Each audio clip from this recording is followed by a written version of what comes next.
আজকে তমলুকে বনভোজন, তাই আপনারা দেখছেন সামনে গেটের এরকম সাজসজ্জা।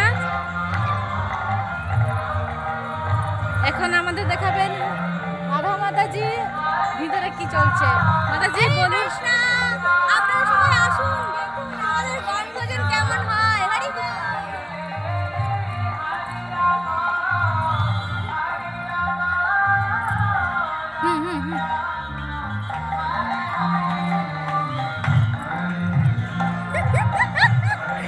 হরে কৃষ্ণ প্রভু। আপনার দোকানে এগুলো কি কি আছে বলুন। এটা মিক্স ফ্রুট কেক, এটা হচ্ছে যে আলমন্ড বাটার, আর হচ্ছে এটা টুটি ফুটি। প্রভু আমরা জানি যে কেক ছাড়া, ডিম ছাড়া কেক হয় না। আপনার দোকানে কি সেরকম কোনো ব্যবস্থা আছে? অবশ্যই এটা তো পুরো এগলেস, প্লাস আপনারা ভগবানকে ভোগও লাগিয়ে প্রসাদ দিতে পারেন। হরি বল।